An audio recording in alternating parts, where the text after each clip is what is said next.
মানুষের উপর আল্লাহর হক। এই বাইতুল্লাহর জিয়ারত করবে, বাইতুল্লাহর হজ করা, এটা মানুষের উপর আল্লাহর হক। মান ইসতাতা ইলাইহি সাবিলা, যার সামর্থ্য আছে ওখানে পর্যন্ত পৌঁছার, তার উপরেই হজ ফরজ। বাইতুল্লাহর জিয়ারত করা এটা নির্ধারিত, আল্লাহর পক্ষ থেকে নির্ধারিত ফরজ, এবং আল্লাহর হক এটা বান্দার উপর। ওমান কাফারা ফাইন্নাল্লাহা গানিয়্যুন আনিল আলামিন। যে এই ফরজকে অস্বীকার করলো, আল্লাহর কি ক্ষতি? আল্লাহর কোনো ক্ষতি না। আল্লাহ সকল জগৎবাসী থেকে এই ফরজকে অস্বীকার করলে তো ইমানই থাকবে না। আর যদি ফরজটা মানে কিন্তু আমল করছে না, আমল করছে না, কোনো ওজর নাই, কোনো ওজর নাই, খামাখাই দেরি করছে ফরজটা আদায় করতে। সামর্থ্য আছে বাইতুল্লাহতে পৌঁছার, কিন্তু কোনো ওজর ছাড়া, কোনো প্রতিবন্ধকতা নাই, শরীয়ত সমর্থিত কোনো ওজর, কোনো প্রতিবন্ধকতা নাই, তারপরেও অবহেলা করে করে দেরি করছে, এটাও এক ধরনের কুফর।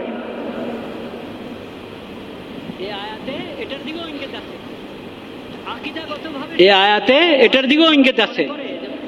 আকীদাগতভাবে সে হজকে ফরজ মনে করে, যে মানুষের উপরে হজ, যার সামর্থ্য আছে তার জন্য হজ আদায় করা ফরজ।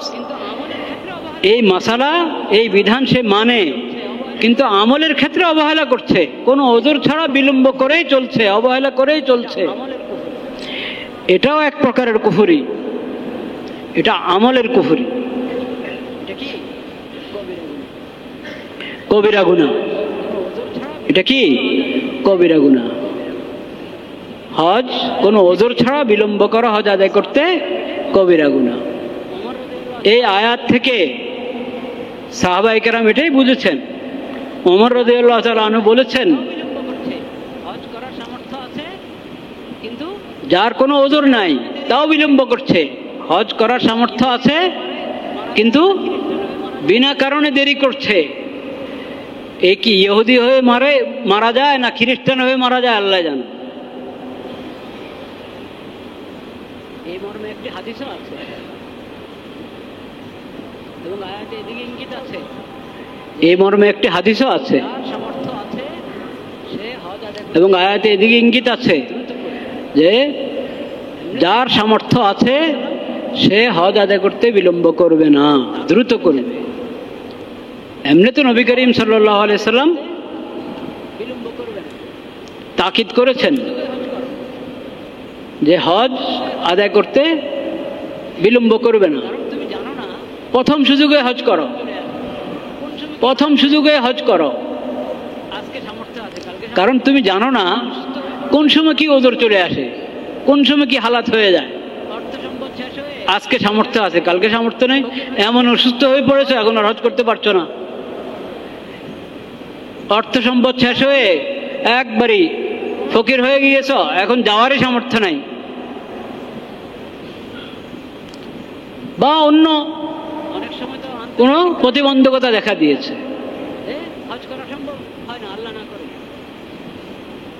সেজন্য অনেক সময় তো আন্তর্জাতিক কারণেও এরকম হালাত হয়ে যায়, হজ করা সম্ভব হয় না আল্লাহ না করেন। সেজন্য আন্তর্জাতিক দেশের মধ্যে এরকম হালাত হয়ে যায়, দেশের মধ্যে এরকম হালাত হয়ে যেতে পারে যে হজ করা সম্ভব হচ্ছে না।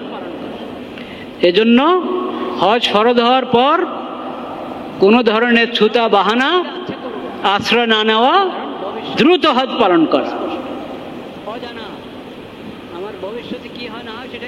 এই ধারণা ঠিক নয় যে আচ্ছা করব, কারণ ভবিষ্যৎ অস্পষ্ট, অজানা।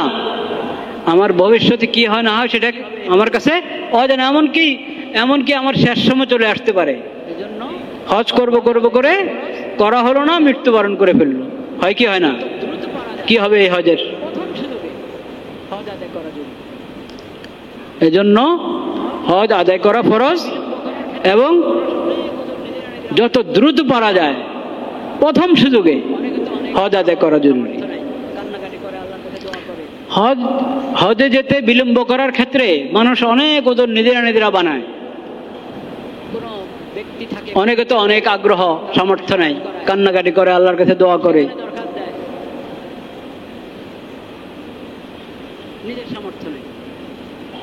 কোন ব্যক্তি থাকে, প্রতিষ্ঠান থাকে, তারা মানুষকে হজ করায়, সেখানে দরখাস্ত দেয়, নিজের সামর্থ্য নেই। কিন্তু যাকে আল্লাহ সামর্থ্য দিয়ে রেখেছেন, পৌঁছতে পারে বাইতুল্লাহতে, মসজিদে হারাম নামাজ পড়ার তার তৌফিক আছে,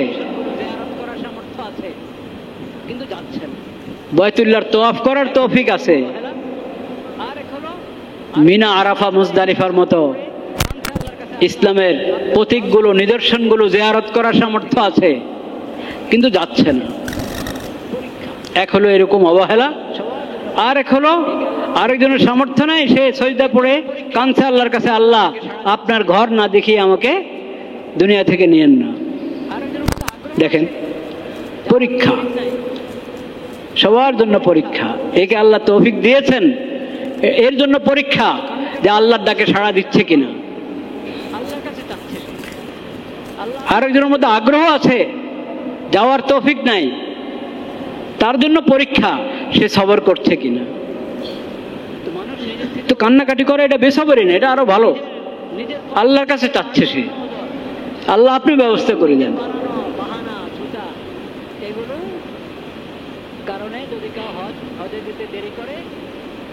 তো মানুষ নিজের থেকে ওজর দাঁড় করায়, নিজের পক্ষ থেকে দাঁড় করানো ওজর, নিজে বানানো বাহানা, ছুতা, এগুলো কারণে যদি কেউ হজে যেতে দেরি করে, কবরে জবাব দিতে পারবে না, হাসরে জবাব দিতে পারবে না। আল্লাহ রাব্বুল আলামিনের কাছে এসব বানানো ওজর গ্রহণযোগ্য নয়।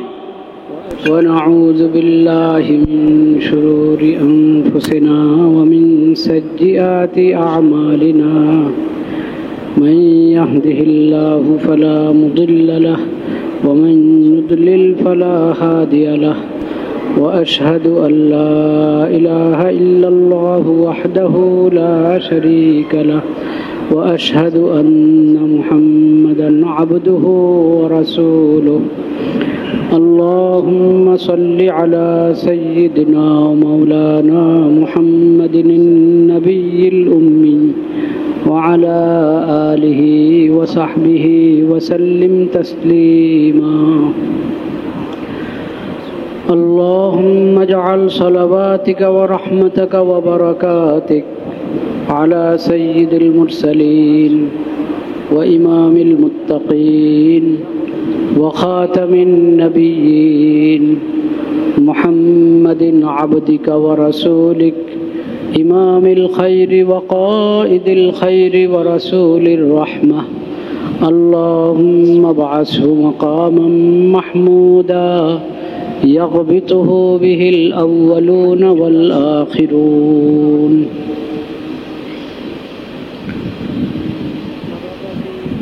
أعوذ بالله من الشيطان الرجيم بسم الله الرحمن الرحيم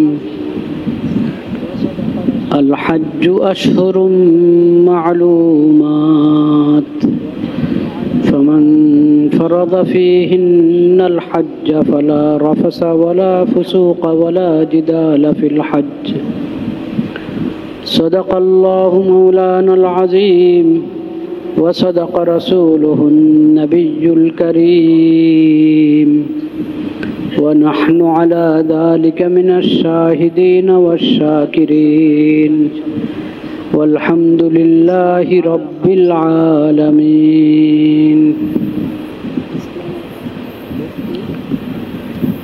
لا إله إلا الله لا إله إلا الله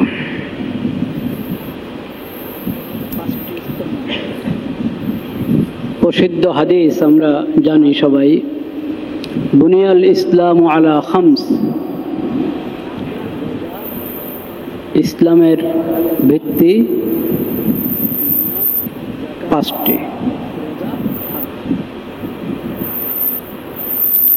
পাঁচটি স্তম্ভ। কালিমায়ে শাহাদাত, নামাজ, রোজা, যাকাত এবং হজ। নামাজ, যাকাত, রোজা, হজ।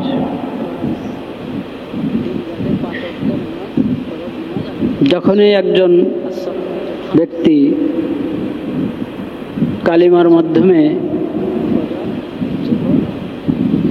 ঈমান আনলো, ইসলাম ধর্মে প্রবেশ করলো, মুসলিম হলো, আল্লাহর পক্ষ থেকে তার উপর ফরজ দিন রাতে 5 ওয়াক্ত নামাজ, ফরজ নামাজ আদায় করা।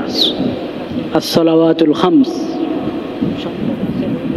5টি সালাত, ফজর, জোহর, আসর, মাগরিব, এশা। আর যাকাত,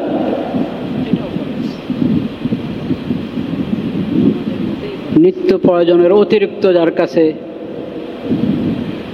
সম্পদ আছে এবং ওই সম্পদের উপর 1 বছর অতিবাহিত হয়েছে, 1 বছর পার হয়েছে, তাহলে তার উপর যাকাতযোগ্য যেসব অর্থ সম্পদ ওগুলোর যাকাত আদায় করবে। এটাও ফরজ, নামাজের মতেই ফরজ। রমজান মাসের রোজা, মাশাআল্লাহ, রমাদান মুবারক পার হলো। 5 নম্বর হলো হজ, বাইতুল্লাহ শরীফের জিয়ারত এবং সংশ্লিষ্ট অন্যান্য আমল। এই হজ, এটা বহুত বড় ইবাদত, আল্লাহর পক্ষ থেকে বান্দার প্রতি বহুত বড় ফরজ। আল্লাহ রাব্বুল আলামিন কোরআন কারীমে বলেছেন, সূরা আলে ইমরান 4th পারার শুরুতেই, আলে ইমরান সূরার মধ্যে আয়াত,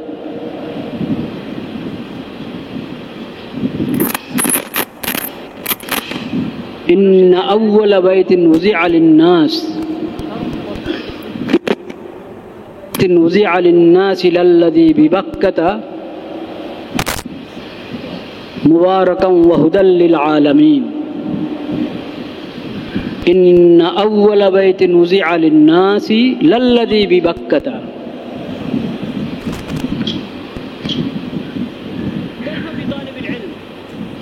মানুষের হেদায়েতের জন্য সর্বপ্রথম যে বানানো হয়েছে তা হলো মক্কাতে যে ঘর আছে, মান ইয়াখুযুল জাওয়াল ওয়া ইস্তামিলুহু। আরে ভাই কি ওয়া হাত্তা বিহাদিহি সূরাতিল মুনকারা মনে হচ্ছে عند الموعظة كيف بطالب العلم يدرس في المدرسة ويفعل هذه المنكرات لا يستحق أن يسمى طالب علم.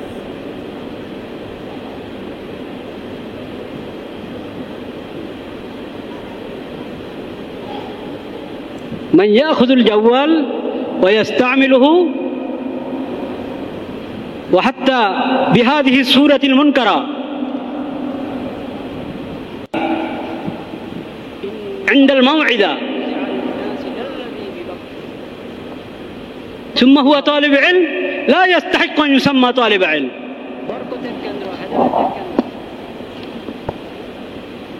সকল জগৎবাসীর জন্য, সকল বিশ্বের জন্য হেদায়েতের কেন্দ্র, বরকতের কেন্দ্র এই ঘর।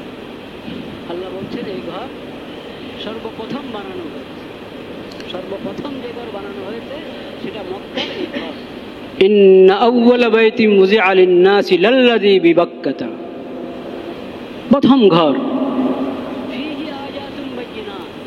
বরকতের কেন্দ্র, হেদায়েতের কেন্দ্র, সকল জগৎবাসীর জন্য, সকল বিশ্বের জন্য হেদায়েতের কেন্দ্র, বরকতের কেন্দ্র এই ঘর। আল্লাহ বলছেন এই ঘর সর্বপ্রথম বানানো হয়েছে, সর্বপ্রথম যে ঘর বানানো হয়েছে সেটা মক্কার এই ঘর বাইতুল্লাহ।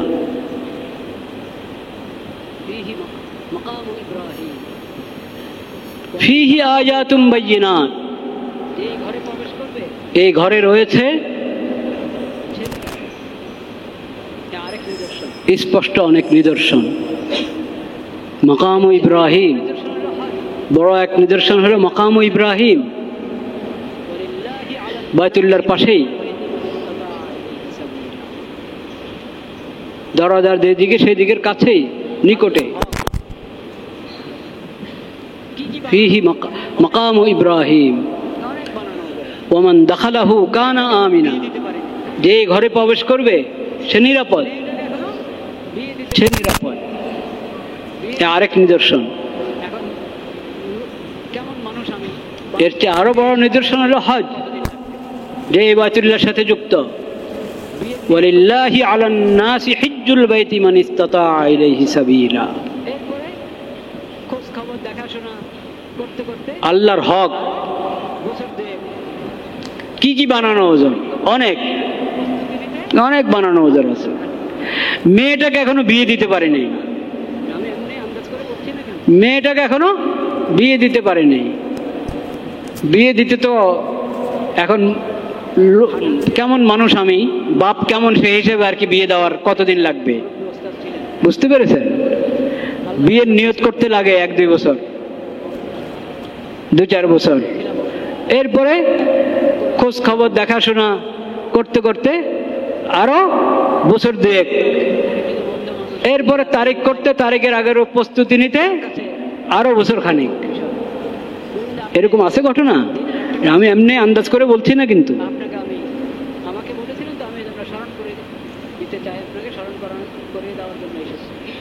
হাটহাজারীর হজরত মৌলানা, হাটহাজারী মাদ্রাসার মৌলানা মুমতাজুল করিম সাহেব এক মুরব্বী ওস্তাদ ছিলেন, ইন্তেকাল করে গেছেন, আল্লাহ জান্নাত নসিব করেন। ওনার সঙ্গে ছিলাম আমি কোন এক ঘটনা। তো উনি ওনার পরিচিত বন্ধু মানুষ, দিনদার, দিনী ভাই, তার কাছে গিয়েছেন কোনো বিষয়ে। বললেন যে আপনি দিনের একটা কাজ করবেন বলেছিলেন, আপনাকে আমাকে বলেছিলেন, তো আমি এই জন্য স্মরণ করে দিতে চাই, আপনাকে স্মরণ করিয়ে দেওয়ার জন্য এসেছি। তিনি বললেন, হ্যাঁ আমার মনে আছে কথাটা। তা আমার মেয়ের বিয়ে ঠিক হয়েছে 6 মাস পরে, তারিখও ঠিক হয়ে গেছে। 6 মাস পরে তারিখের কথা বললেন, বিয়েটা হয়ে যাক, এরপরে দেখবো ইনশাআল্লাহ। তো তারিখ হয়েছে, সেটা 6 মাস আগে তারিখ হয়েছে। তারিখ তো হয়তো নিশ্চয় আর আগে করেছেন, এটা তো হলো ওনাকে বলছেন যখন, তখন 6 মাস বাকি আছে। যে এই 6 মাস উনি ব্যস্ত, চিন্তা করেন। আল্লাহ তাআলা বিয়েকে বানিয়েছেন একবারই সহজ। বিয়ের মধ্যে শরীয়ত কঠিন কোনো ফর্মালিটি রাখেই নাই। অবশ্যই এটা তো হবে যে দুজনের সাথে একটা ভবিষ্যৎ, একটা জিন্দেগি শুরু হচ্ছে, নতুন জীবন শুরু হচ্ছে দুজনের। মিল মহব্বতের সাথে ও জীবনটা তারা কাটাতে পারবে। ও দোনো পক্ষের অভিভাবক এটা একটু ফিকির করবেন, নিশ্চিত হবেন, এটা তো ঠিক আছে, এটা তো কিছু সময় লাগবে। কিন্তু এছাড়া অনেক ফর্মালিটি আমরা বিয়ে শাদীর মধ্যে ঢুকিয়ে নিয়েছি, যেগুলো শরীয়তে কোনোটা সর্বোচ্চ জায়েজ, অনেক কিছু না জায়েজ ফর্মালিটিও মানুষ ঢুকিয়েছে। অনেক আছে সর্বোচ্চ জায়েজ, কিন্তু ওটাকে জরুরি মনে করে খালি বিলম্ব করবে। তো এখন ওরকম ফর্মালিটিওয়ালা বিয়ে যদি আপনি হজের জন্য বাহানা বানিয়ে রাখেন, মেয়ের বিয়ে হয়ে যাক তারপরে, শরীয়তে এমন কোনো মাসালা নাই মেয়েকে বিয়ে দেওয়ার আগে হজে যাওয়া যায় না। আপনি দিয়ে দেন, তাড়াতাড়ি বিয়ে ছেড়ে নেন, কিন্তু সারতে দেরি হচ্ছে, সেজন্য যদি আপনি হজ আবার দেরি করেন, তাহলে এটা আরো গুনাহ হবে।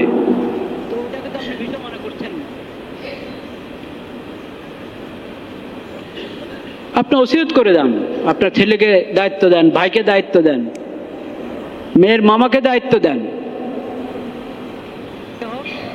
যদি আল্লাহ না করেন, আগের জমানা হজের সফর ছিল, কত মাস লাগতো আসা যাওয়াতে,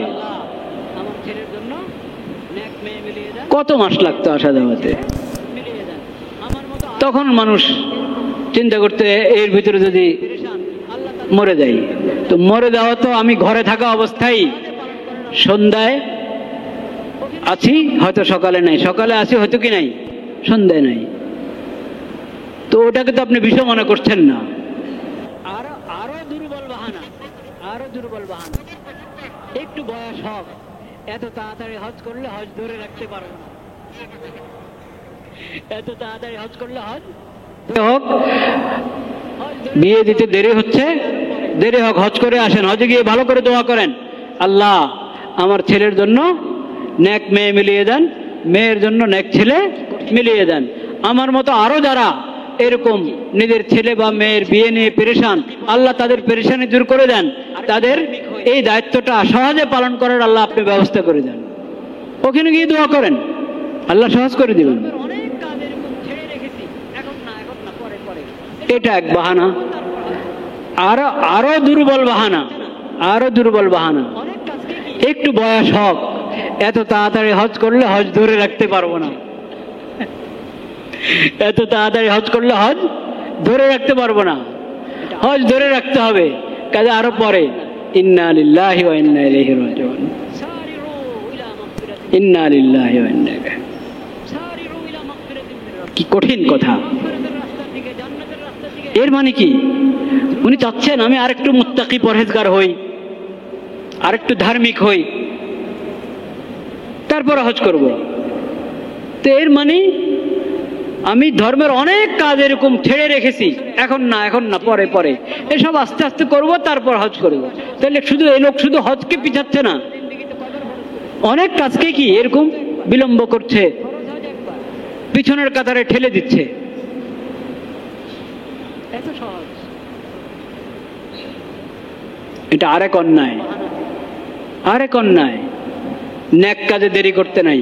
সারিউ ইলা মাগফিরাতিম মির রাব্বিকুম, সারিউ ইলা মাগফিরাতিম মির রাব্বিকুম, মাগফিরাতের রাস্তার দিকে, জান্নাতের রাস্তার দিকে দ্রুত অগ্রসর হও, দ্রুত অগ্রসর হও, দৌড়াও, বিলম্ব নয়।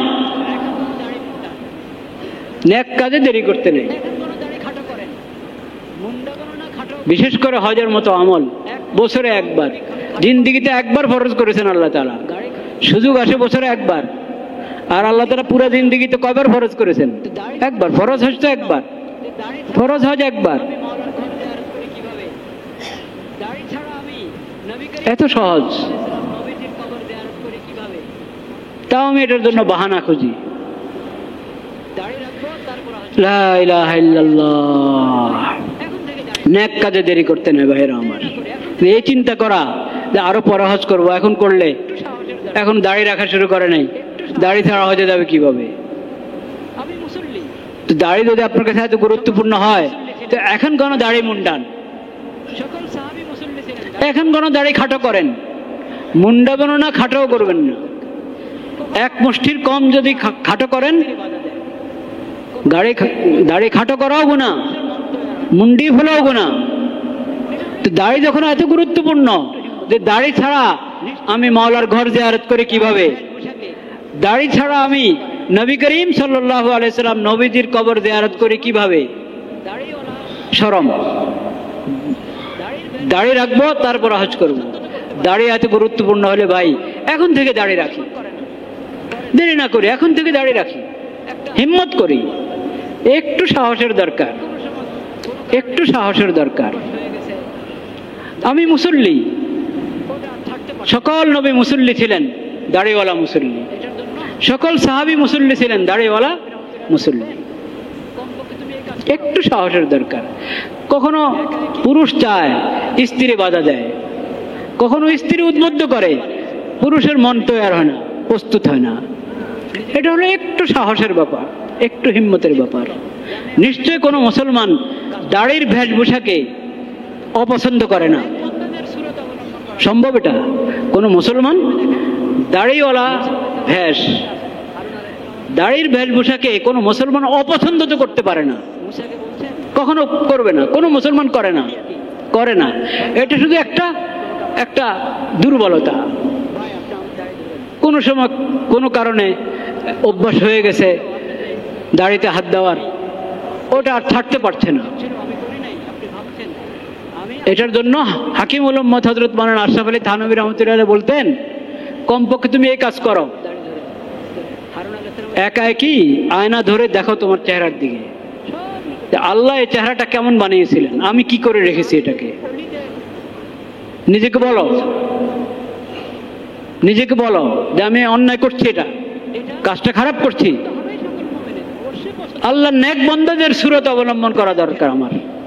কোরআন কারিমে দেখেন, মুসা আলাইহিস সালামের ঘটনাতে আছে না, হারুন আলাইহিস সালাম আর মুসা আলাইহিস সালামের ঘটনাতে হারুন আলাইহিস সালাম ভাই মুসাকে বলছেন লা তাখুয বিলিহিয়াতি, ভাই নারাজ হয়েছিলেন কোনো কারণে, দাড়ি ধরেছেন, ভাই আপনি আমার দাড়ি ধরেন না, আমার নিয়ত ভালো ছিল, আপনি যে ধারণা করছেন আমি যে কাজ করা উচিত ছিল আমি করি নাই, আপনি ভাবছেন আমি আপ্রাণ চেষ্টা করেছি, আমি আপ্রাণ চেষ্টা করেছি, আপনি আমার দাড়ি ধরেন না। তো হারুন আলাইহিস সালামের দাড়ি ছিল কিনা?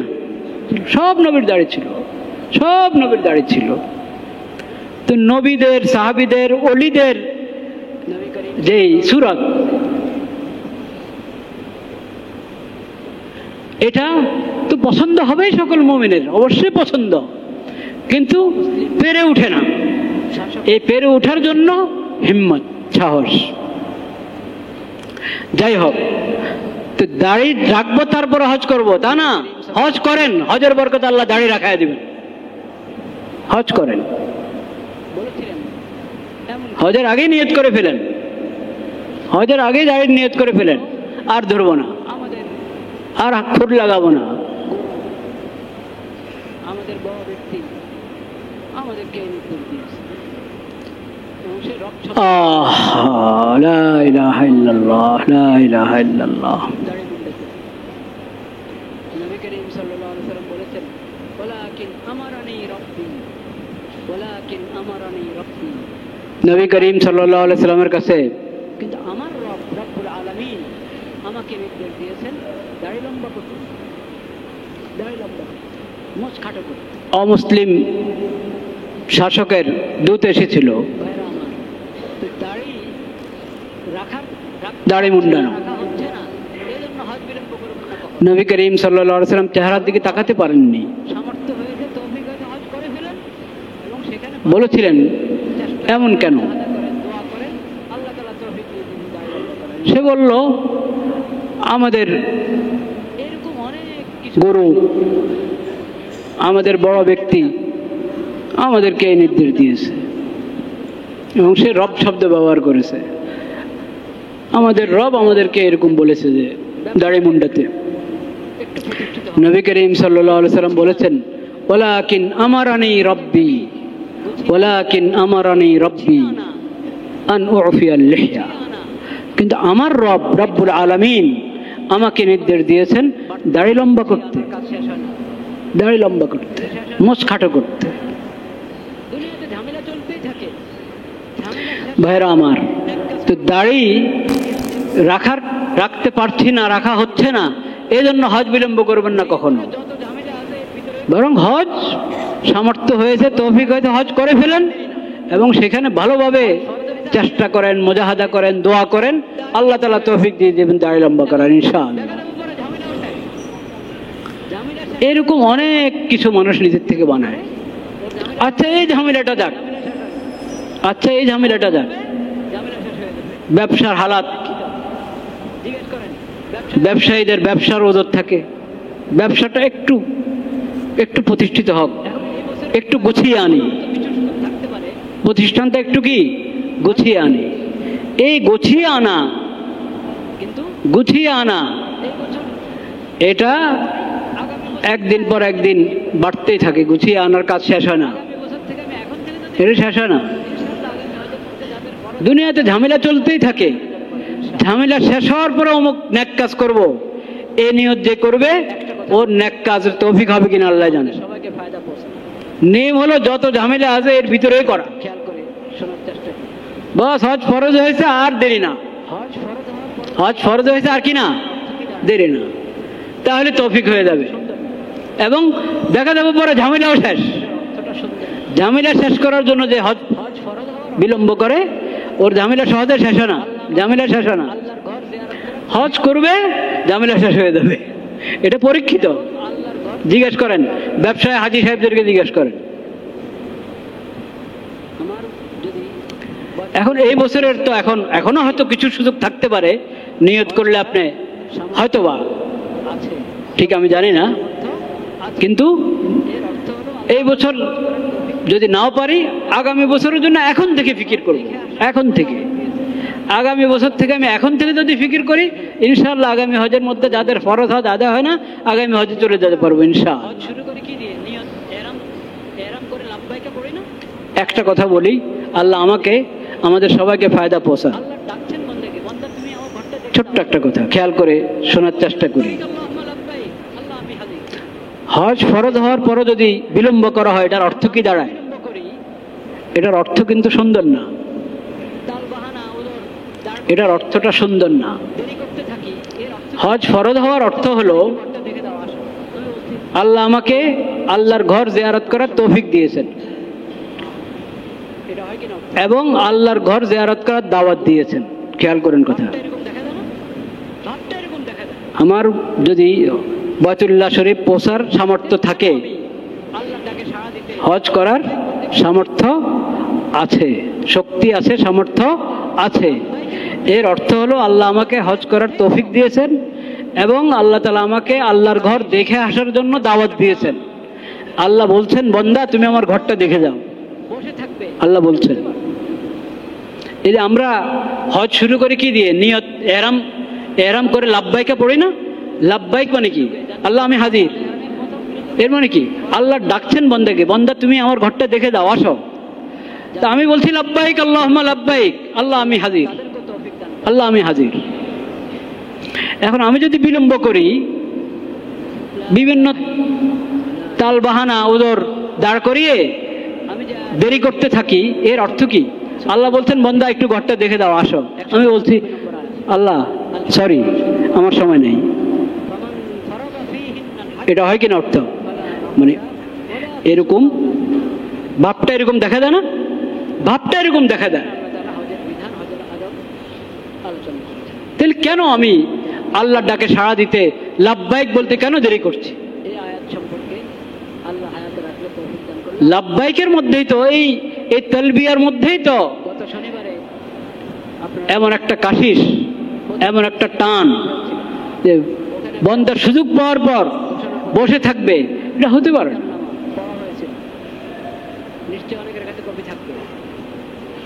আল্লাহ তাআলা আমাদেরকে প্রথম সুযোগে, যাদের ফরজ হজ আদায় হয় নাই, প্রথম সুযোগে ফরজ হজ আদায় করার তৌফিক নসিব করেন।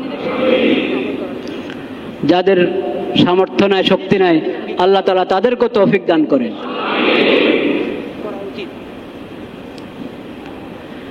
লা ইলাহা ইল্লাল্লাহ, লা ইলাহা ইল্লাল্লাহ। আমি যে আয়াত পড়েছিলাম প্রথমে সূরাতুল বাকারা থেকে, 197 নম্বর আয়াত, আল হাজ্জু আশহুরুম মা'লুমাত ফামান ফারাদা ফীহিন্নাল হাজ্জা ফালা রাফাসা ওয়ালা ফুসুকা ওয়ালা জিদালা ফিল হজ্জ। এখানে আল্লাহ তাআলা হজের বিধান, হজের আদব আলোচনা করেছেন, বয়ান করেছেন, বান্দাদেরকে জানিয়েছেন। ইনশাআল্লাহ এই আয়াত সম্পর্কে আল্লাহ হায়াতে রাখলে, তৌফিক দান করলে আগামী জুমায় আলোচনা হবে। গত শনিবারে আপনারা যেই প্রতিবাদ মিছিলে শরিক হয়েছিলেন, ওখানে একটা ঘোষণাপত্র, অঙ্গীকারনামা পড়া হয়েছিল, নিশ্চয়ই অনেকের কাছে কপি থাকবে। এটা একে অপরকে জানাই, শেয়ার করি, এবং ওখানে যা আছে প্রত্যেকে নিজের সাধ্য মোতাবেক আমল করার চেষ্টা করি। নিজের সঙ্গে যে অঙ্গীকারটা, ওখানে প্রত্যেকের নিজের সঙ্গে আমরা কি অঙ্গীকার করেছি, করা উচিত, উপর আমরা আমল করি। আল্লাহ আমাদেরকে তৌফিক দান করেন। ওয়া আখিরু দাওয়ানা আলহামদুলিল্লাহি রাব্বিল আলামিন।